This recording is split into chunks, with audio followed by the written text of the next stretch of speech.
Hi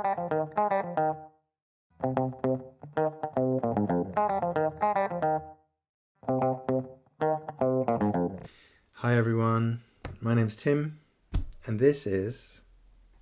Hi, I'm Melissa Michaels, and I'm the founder of Golden Bridge and the first generation teacher of Gabrielle Roth's Five Rhythms, and the thought leader of SomaSource, a body of work that's rooted in the body and reaches out into the world in developmentally sound and culturally sensitive ways. So happy to be here with you, Tim.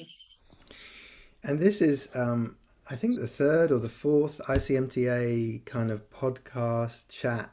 Various members, somebody nominated me, I think Kathy Ellman nominated me, and I asked Melissa if we could have a chat.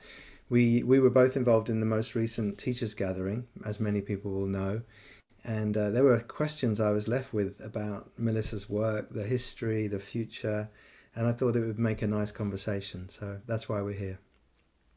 Thanks, Tim. I'm honored. So my first question is, what's the difference between Golden Bridge and SomaSource? So Golden Bridge is a not-for-profit organization. It's the umbrella, it's the container, the mothership that hosts all the work that's come through me and now through the leaders that have grown up in our work. And we do all kinds of things within Golden Bridge. We have a training that brings up next generation leaders. That's called SomaSource. I'll talk about that in a minute. And we do weekly, seasonal, all kinds of programming. We've published my stuff and some of our students' materials, music, written material. We do very deep, consistent, ongoing mentoring with individuals who come of age through our work.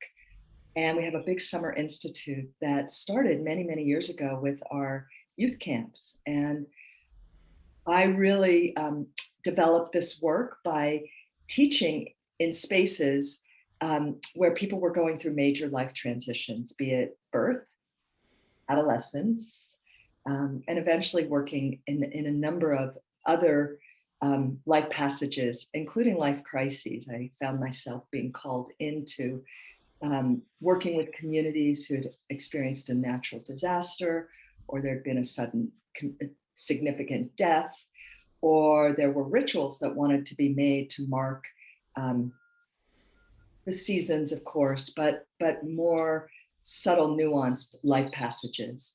And so I got really fascinated with the thresholds, and where we found our ground and our pattern of how we worked was in our work with the adolescents, although these other life passages, including death, really have informed what we do throughout the life cycle.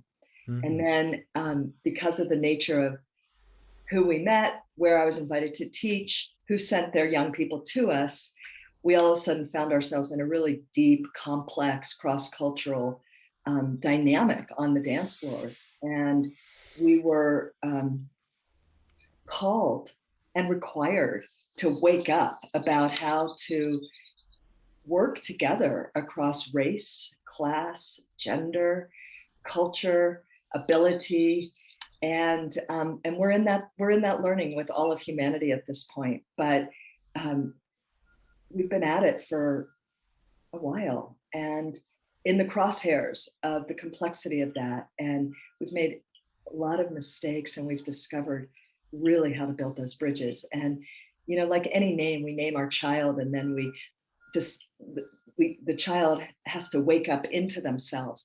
Golden Bridge has been the same. What does it mean to be bridge builders as leaders? And how do we do that within ourselves and interpersonally between us and then out into the world? So that's been our destiny call as an organization and remains that. And so full pause on that. And then I'll So, talk about SomaSource in a minute.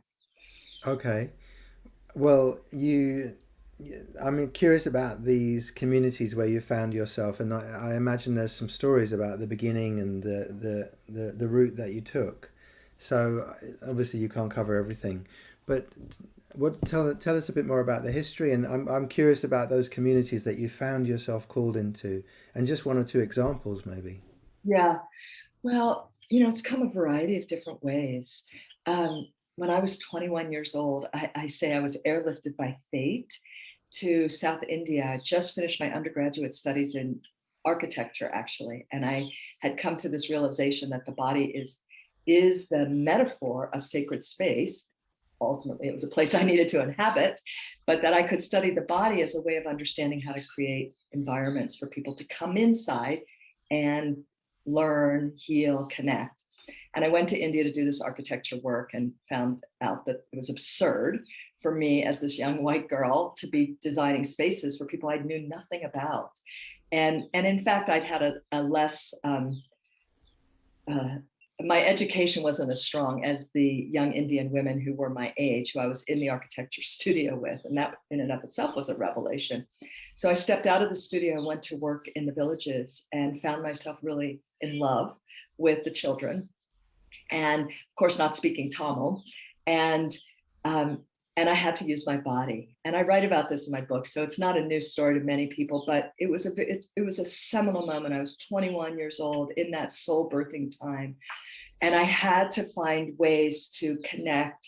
And I began to, I say, act out with my body in ways that were very different than the way I'd been acting out as a young, addicted, enraged teenager. And something opened in me, very profound. And it was, a spiritual call. Melissa, the children of the world are calling. And it was a soul stirring, and movement will be the universal language through which you will connect with the children of the world. Of course, I had no idea what that meant. I was just trying to do math with Tamil children. And I came home from India. I had then been hired to go back there and take the next group of college students there. And I got pregnant with my first child. And so I didn't go back. And yet it stirred my soul so deeply. And a number of things happened that caused me to realize that the child that I first had to respond to was the one within myself, so that I could be a semi-connected mother and ultimately be able to really do something with that destiny call that had been awakened in me at that young age. And, one thing led to the other. I had a near-death experience at the birth of my first child, and I was so disassociated. So I had to start the work of unwinding trauma and understanding how that happened through the body. And then, of course, I met Gabrielle, began dancing, and I was so sympathetically aroused. All I could do was dance and dance and dance. Sitting, stillness, the parasympathetic nervous system were completely inaccessible to me, and I just had to move. So, fast forward 8 years, I did a lot of my own personal repair, and began to find congruency, as Gabrielle would speak about, and home in this temple, and began to work with other families who were in the threshold of birth, because I started to see how the rhythms were a brilliant map for understanding what happens in the cycles of gestating and eventually moving into the birth process through transition into the new life. So I'm coming back to your question. Point being is that every step of my journey has been inside out. So as I was preparing to give birth to my second child, I was teaching and working with families, pregnant women, postpartum women, and their partners, and the babies. And I was at that point really in a strong, grounded place. And I had such an ecstatic, erotic experience with my second child. And it was like, okay, you got that one. Boom. And then I started to see who was being sent to me. I was teaching in a school, and parents were sending to me their teenage children because they saw that movement was, for lack of a better word, medicine. And we all know that that's true. But, and I really just followed the breadcrumbs. I had one young woman was sent to me. She had dropped out of school. Her mother said, homeschool this person. And I developed a lot of the work that ultimately became SomaSource. And this beautiful being, Renee Sills, I had the privilege of adopting when her mother passed away at 17. And now she's just an epic leader out into the world. And because of that original connection in India, I had a sweet bond with the people there. And they asked me if they could send to our summer programs 2 of their emerging leaders, who, as it turns out, were the same age of the children in the same village that I was teaching at when I was 21 years old. This is X number of years later. And so Balu and Raji came and began to do the work with us. Some others came too, Satyang, Kalyan, they came for shorter rides. And then somebody came to Boulder from South Africa, and somebody introduced them to me, and she fell in love with what we were doing. And they invited me to come and work with them in South Africa. And then I met Hannah and Oli in South Africa. And so it's all been organic.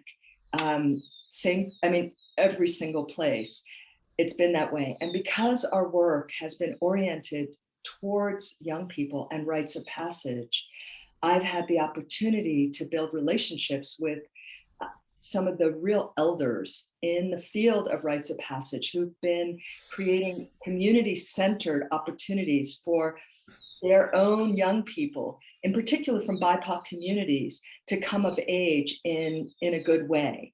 And it took decades, really 10 years or more, to build relationships with these people, to grow trust to the point where they say, we love what you're doing.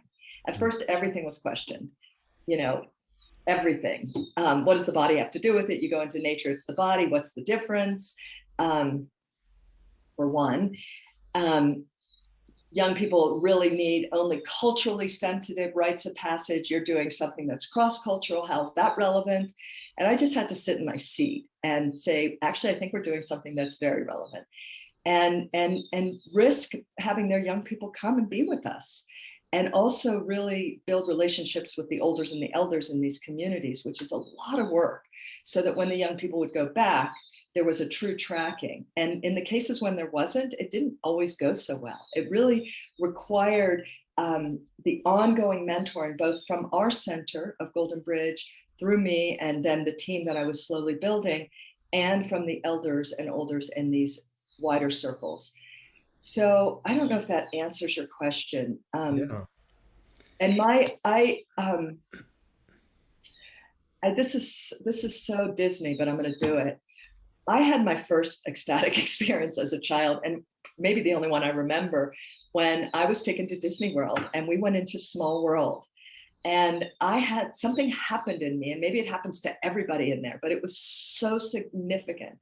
I could not believe that these beautiful children dressed in these incredible, authentic costumes were dancing to the same music. And it just stirred me so deeply. And I played with dolls as a child. That was a thing for me. My maternal grandmother would bring me dolls, and my paternal grandmother owned a piece goods store. So I always had my hands in fabric. I was always seeing patterns on cloth and tapestries and weaving. And so there was some alchemical coming together of the dances and the music and the costumes that wasn't some objectification of other peoples who were different than myself. It was such a soul longing to come to know and to meet in a true way. And I have had the privilege of getting to be deep inside communities, in townships, in favelas, way beyond where the tourists go, into the trenches, into the homes, and being with the families of the young people that I work with, and having exchange that is so heartwarming and so such a blessing for all of us. And it's really just, love, actually. And because I've been willing to sit as a guest in the background for long periods of time till trust gets built, and lean in and go into some of the real hell realms with young people and their families. I've also been invited to sit at the table in places that have graced me and grown me. And I hope I've been able to do the same in return. It's lovely to hear the story and stories, and two things really stand out. One is this business of what you said at the beginning about just paying attention to who was coming towards you, what was the need right in front of you. Totally. So many of us are looking on the horizon somewhere else, or the ego is looking for something. But actually, if we just pay attention to what is the need on our doorstep, often there is a need. And it's lovely to hear that you responded to that. And then in the response to that, it led you places organically. It's beautiful, and it reminds me very much of things that Gabrielle has said to me over years. And actually, Susanna Darling Khan also has talked very much about this sometimes, the organic pull, and to go where you're needed and to follow the need that you see. So very touched by that. So tell us a bit now about SomaSource, which I understand from what you've said is a leadership program, an embodied leadership program, mainly for young people, only for young people. Tell us Great. about that. Yeah, and it's a good bridge because I just want to share this one thing. Like, I've been to some crazy places, homeless shelters and working with girls in the prison and universities and stuff. And I've come to realize that, like, if the door opens and I can pull it off, go. Because often there's one person in that room who I have a real bit of business with. And I think about when Gabrielle came to Pittsburgh, of all places. I wasn't even going to go. I didn't have childcare, blah, blah, blah. And boom, there she was starting the first training. And I'm not going to get into that story right now, but it's a good one. But it's the same kind of thing. And so over the years, there were all these young people who weren't going away. They were sticking around. And we all know that there's a great deal of respect and complexity in the space around who gets to train whom, especially when there's a root in the 5 rhythms. So for years, I was like not training anybody at all. And yet I was training everybody because when one is bringing something through and inspired, there's a natural transmission. And I was starting to notice that the people who were around me were waking up to their own unique ways of carrying this good work out into the world in meaningful ways. And they were shape-shifting it. That, it was very clear from the beginning, nobody hangs a 5 rhythm shingle, even though I think you're all really badass 5 rhythms dancers. Because I very clearly have that at the root, and that map of human development and that map of how to work with the emotional body, for example, informs my work completely. But what I did was, within each of those rhythms, it's like I opened it up and said, okay, if we're going to talk about flowing as the portal for embodiment, for repairing the original imprint of mother and infant, from conception all the way, till we're walking and starting to move into relationship with other. What are the complementary teachings that need to happen in there so that we really can create an experience that really helps people find their ground inside themselves in a deep and profound, ever-expanding way? And I think I have mentioned this, Tim, that I was doing my own healing work when Peter Levine was just really pioneering his work right here in Boulder. And I just got on everybody's table and also had the opportunity to do a little bit of work with Peter. And I started to understand how complementary those two maps were, the rhythms and the somatic experiencing, and a number of other modalities, starting with my own body. Same thing with the emotional landscape. It's like, okay, great that we can befriend our emotions and start to track how they're working through our nervous systems and our sensations, which of course came from Peter's work. But and we can express and we can sing and we can, speak and all that good stuff. But how do we communicate, actually? How do we then do something with that so that we're building bridges rather than not annihilating each other? And Lord knows I have had plenty of work about how to regulate my own emotional body so that I can have conversations. And then, so it was studying Marshall Rosenberg's work and studying some other things, and then seeing how we can shapeshift that so that it's developmentally sound for working with young people. So a lot of that happened with the young people, a lot. Okay, I'm going to fast forward because within every rhythm, there's a massive teaching.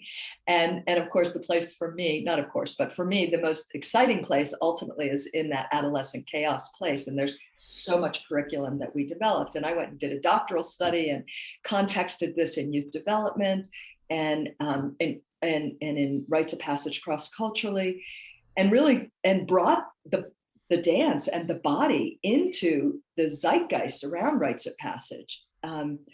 And so these people were learning this work, they were studying it, they were starting to be given opportunities to teach with me. And there just came a point when it was like, I've really built a training here and we need to name it as such. And I was clear enough within myself that I could differentiate how this was different than Gabrielle's beautiful training, and where the overlaps were, what the ethics were around how to hold that, and where there was so much differentiation. And I had to unapologetically and very respectfully both own it and move it forward. And another piece to this, which I just want to speak to, I had to also be ready to have a different kind of relationship with my students, because I had been, in my book, I write about different developmental stages of mentoring people in general, but young people specifically. And, sometimes you're carrying them, you're just carrying them. And sometimes you're really giving them a lot of discipline. And sometimes they're in a big individuation with you. And that very complicated space when people move from being like growing up in your work to starting to get some power and some energy and wanting to become colleagues, but really not being there. There's a huge apprenticeship that needs to happen there. And then if things go well, there really can be that movement into colleagueship. Sometimes that requires people to leave and come back. Sometimes they can stay. But it required something in me, a fierce discernment and an unwillingness to accommodate anybody's neuroses around where they think they are, and my understanding with a team around me of where people actually are, because I'm not interested in having people carry the SomaSource name who are not really waking up to how their shadow is operating in their universe, because we all have shadows and it's always operating, but we need to, as we know, become ever more conscious of that. And so I remember when Gabrielle, it was really something, years and years and years ago, there were a ton of us at Westerbeck, and we were maybe graduating something from some phase, I think the heartbeat phase.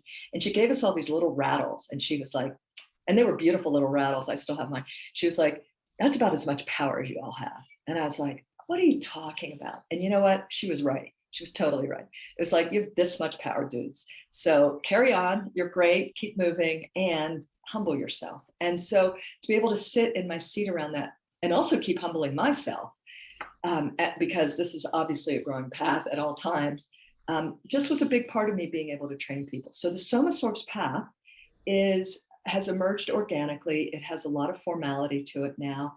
We've got about 4 cohorts, 2 that are fully through and 2 that got caught in the crosshairs of COVID. And by summer of 2022, we hope to have everybody finished except for a handful of people who really came in late in the game, but are so in resonance with who we are that we're going to hold them. And, there's just developmental pieces that people have to do in their inner work and in their outer studies and in their practice out in the world. And there's a lot of mentoring that happens to make that so. And how much of that happens, like where they are online with you? How much of that involves them coming to some geographical place to be together? Great question. The first groups, it was all geography. We used to be together for 5 weeks every summer. It was awesome. Those days are long gone. But there was the first crew really had that kind of a training with me and with each other, all of us. And that was a substantial group of people. Ramon was in that group, for example, and many other epic souls. Anna Lowenthal was there some of that time. Before COVID, we were already doing our social justice work online. I was already teaching the stages of the SomaSource map online because our community is so global and we can't do it all in the summers when people come together. So a lot of it's online. A lot of it requires people being serious about taking up their own studies. And they either do or they don't, but it all shows up at graduation time. And there's a real, now with COVID, everybody has to send in their competencies and respond to some very rigorous questions. And I'm not looking at anybody doing it the same as anybody else, but I want to know how you have digested this material and are applying it into the context where not you, but are serving. And it's exciting. And it's sometimes very nuanced. And sometimes it's very obvious. Like there's a homeschool around the corner, and Megan Chandler, who's just one of the most brilliant leaders in our work, she writes stories that are culturally sound for all these homeschooled children. And you can see unity circles in there and dolphin discos and so many things, but it's never taught as that because it's not. And all the understanding around how to not appropriate people's incredible teachings, but how to educate young people about a wider world in Boulder, where it has been in the past very white. It's changing and sheltered and privileged. So that's just one fun example. And it's just beautiful to see how the work we do with adolescents and the coming of age and understanding fertility across all genders, how that's embedded in the education in a school setting without it looking like, we're doing moon circles. But they are actually. So I feel really happy to see how it's just moving out there. And so when, actually, I have a question before that question. So do you get funding to do this, or how do you make it work financially? Because one of the big things about so many of the schools that are involved in the ICMTA is that you have to be in the top 1% financially of the world in order to even consider being a trained teacher with a lot of those schools. So how do you make that work financially? Yeah, that's obviously one of the huge questions. So there are a lot of different pieces. There was a time that our work was substantially supporting a certain percentage of all our work. And that was from, the weekly movement masses, where we have a large group of people. We were a very small, humble organization. Again, who's around us, who needs work, who has skills, how can we work together? We're raising your children, so come help run the organization. Like really that, a bunch of single moms, to be really honest, from the beginning. Now it's changed. So we have some programming that supports the work. We have a group of people who I have spent years developing relationships with, and I was really thinking about this, who just said, we're going to back you. And that's a privilege. That's like incredible. I've put some of my own resources into it, and I've had others who've actually poured substantial resources into this. That's not indefinite, but we are, right now we're looking at, can we have a 3 to 5 year commitment from different funding sources?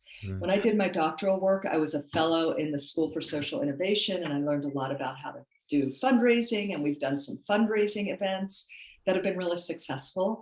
We have a ton of people who just are happy to contribute consistently, smaller amounts. And we have a ton of in-kind support from local corporations, huge, from individuals, parents, and local corporations. And then as the work has grown, we've had corporate support with our branding, with some of our social media stuff. And again, that's all about relationship. And I am seeing that I will be doing more of that going forward, because I know that if we can tell our story properly, and we're in that process, that we're so close to a whole host of business people who would really like to help these social entrepreneurs that have come of age through this work and are now doing really innovative and integrative work out in the world, that they really want to mentor them in ways I can't, my team can't, so that they can be successful as they go out and do their work in the Democratic Republic of the Congo or Uganda or wherever, in Ogallala, Lakota Sioux at the reservation. And already some corporate people are working directly with some of these folks. So it's been a hodgepodge. There's been an enormous amount of funding. There's been a hell of a lot of work on the ground. There's been a lot of people that have contributed. And I work really hard. Like I do. I mean, I think we all do. But when you're mentoring youth, there were years that I was around the clock on call, going in, bailing people out, middle of the night crises, all that stuff. And I pushed it. I was sick in my mid-50s. I had to change that game and pass it to the SomaSource leaders who are happy to do that and want to do it and great at it.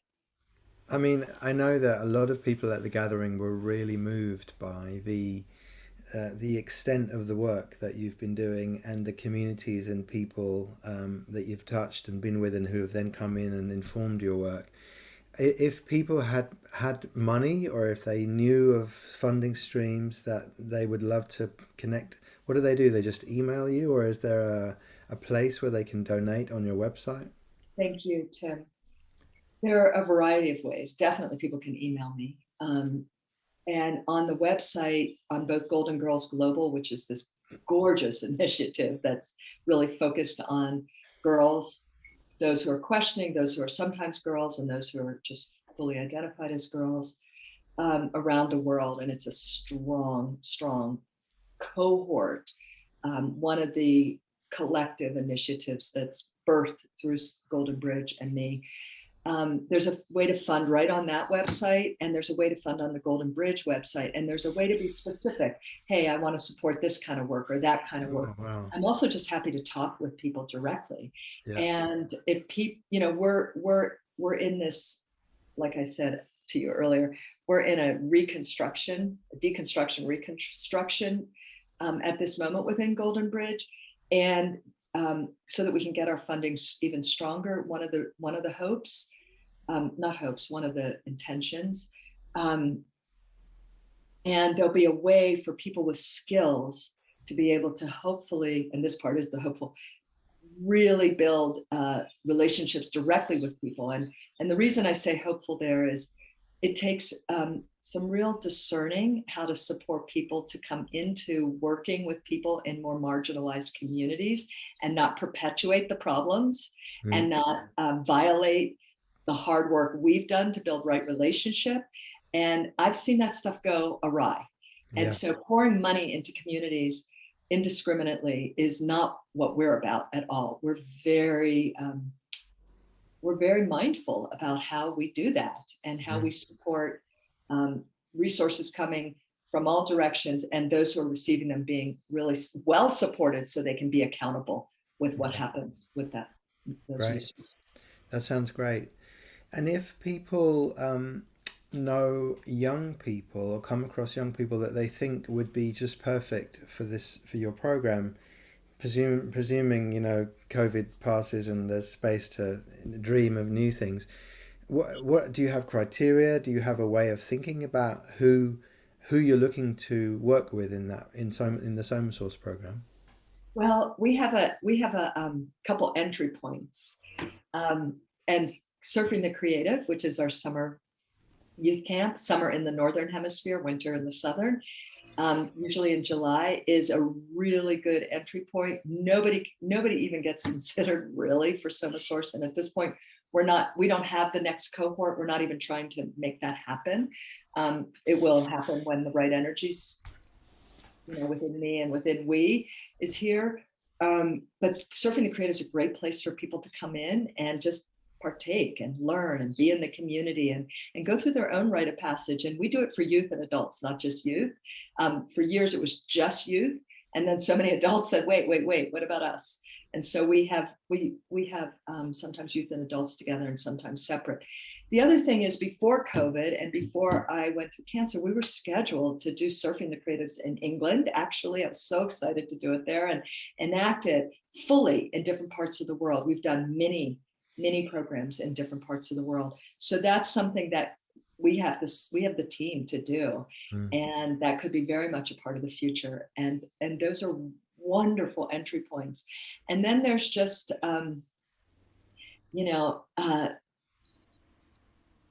we'll see. There's already a lot of people who say, hey, or some who would like to do the next training. And we're just going to wait until that's time, Mm. especially because we have a whole crew of people who we really want to finish with well. Yeah. What touches me about it is young people. Like, I mean, I love all the other schools and what they're doing, um, but I don't know what it's like to be a teenager with with needs, intentions. Like, I was a young leader, and it was very hard to find maps, sensitivity, cultural understanding of who I was and what I might want to do in the world. And it's very exciting to me that there might be such a place for people. And of course, there's a lot of privilege in Europe and in America, and I hear that your intention is for this work to be actually happening in other places than those places. So you'll do what you can do. But yeah, it's very exciting. Yeah, I'll just say this. I was teaching in schools, and I just was like, there was always a limit on what I was allowed to do. And I just said, forget about it. Just teach the teachers and let them take it everywhere and into the classroom. And so a lot of my mandate is let the next generation do the work with the youth. Although I love being in there, love being in there. But I need to work with the people who are going to be working with the young people personally. Yeah, I remember you said at the gathering that you're stepping out of the center somehow of Golden Bridge. Sounded like another big threshold transition, rite of passage for you and for the organization. Any thoughts? I imagine it's massive and you haven't done it yet, but any thoughts about that next step for you? Well, we're in it. We're in it. We're just looking at how do we restructure this. I'm so grateful to ICMTA for the ways in which I've been schooled in sociocracy, dynamic governance, seeing it at work. We've embedded some of the principles. We have working circles and double linking, and we're just in this process. Where can I step back? Where do I want to step back? And what do I really need to be doing? Who can carry what pieces? And we're teasing that out right now. And I definitely need to get back to my art. I've gotten a little too far away from it, and that's part of it. And I am a social artist, maybe above and beyond anything else. So this whole dance with the organization is part of my creative expression in this life. Um, so I think in 3 months we're going to be in the new. We're like really in it right now. Great. Yeah, Yeah. wonderful. Just my last question is it relates a bit to money. Well, we talked about money if people had money, but what if there are ICMTA members that have skills? You said something earlier before we started recording this about maybe mentoring or maybe bringing expertise into some of the things that you do. If there were people that were called to do something like that, can you say a little bit about what that might look like? I know it's very early days, but what's your dream about that? Well, we've always had, like in the summers, we have somebody who's a volunteer coordinator, and we do really well with that. And then the rest of the year, people say, we really want to help. And part of our restructuring will be to make sure we have the right person that people can contact. But I have this fantasy that some of these seasoned movement teachers could partner with some of these leaders who certainly know how to dance, certainly know how to be in their bodies, but maybe don't have as much training and experience about how to do that kind of work in their communities. Maybe they're working more through the arts with the people, the women or the young people that they're working with, and they could have some mentoring around that, and that could be a really symbiotic connection in so many ways, because of course people want to help, people want to make a difference, and they also want to be able to be in a learning with the people of the world on the ground in the trenches with diverse communities. So there could be some cross-pollinating there around things, Mm. and certainly in the business piece, but I think we're all trying to learn how to be business people together. I don't think necessarily that one.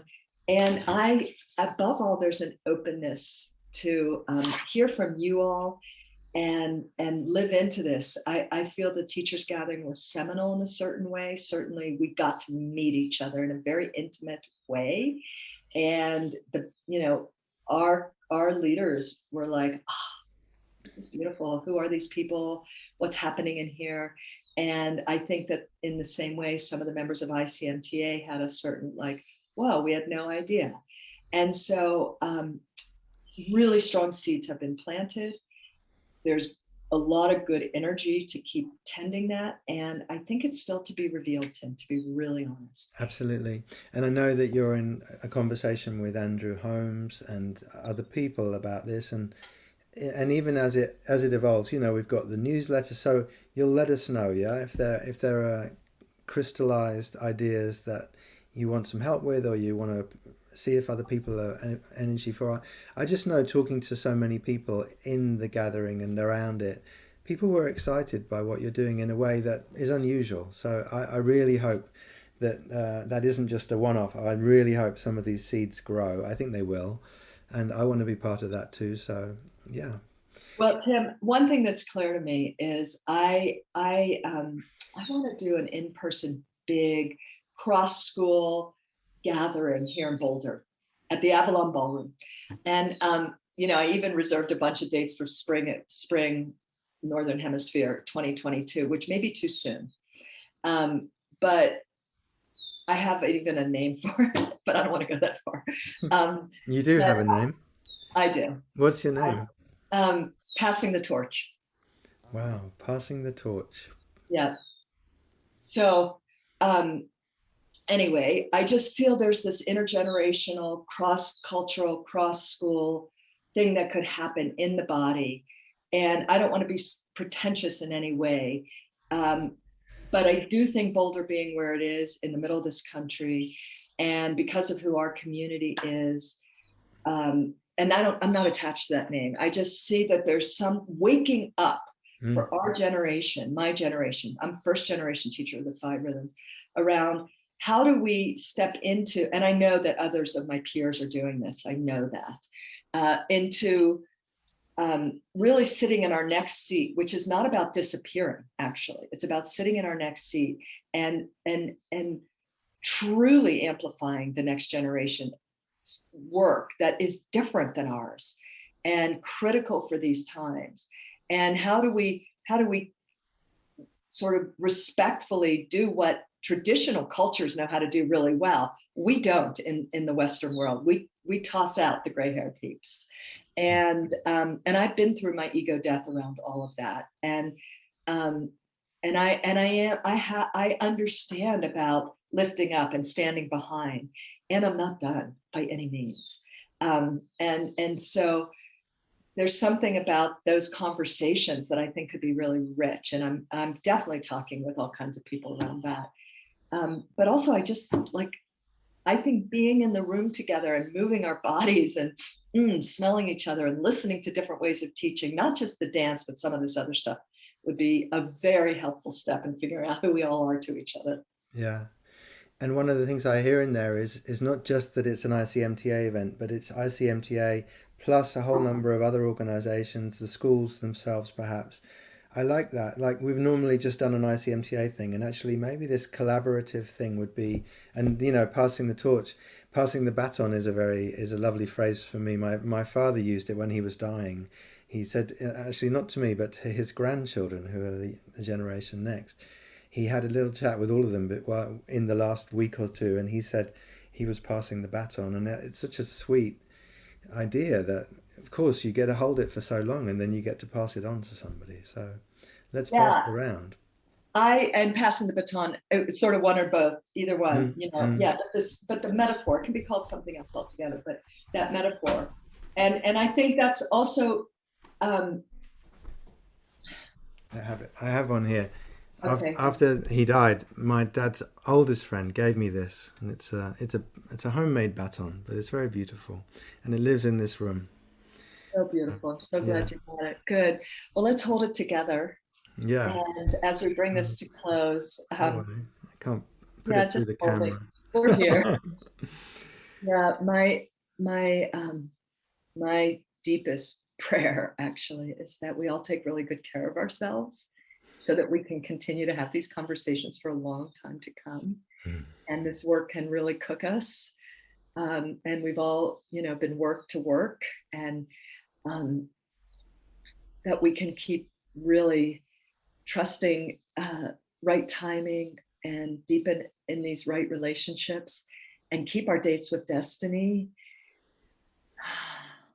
and take that original imprint that we all received, that the dance is for everybody, for real, and that we can continue to help that, make that so, and not be afraid of how we're all going to be asked to be changed. And it's happening. It's happening. And I'm so grateful to have met you on the journey, Tim. Really life-changing. Oh, great pleasure for me too, Melissa. And thank you for this conversation. Yeah. We'll send it out. I hope people listen to it. And we'll continue it with the baton one of these You know days. what? It's in the wind. Yeah. It's out there. Great. Thank you.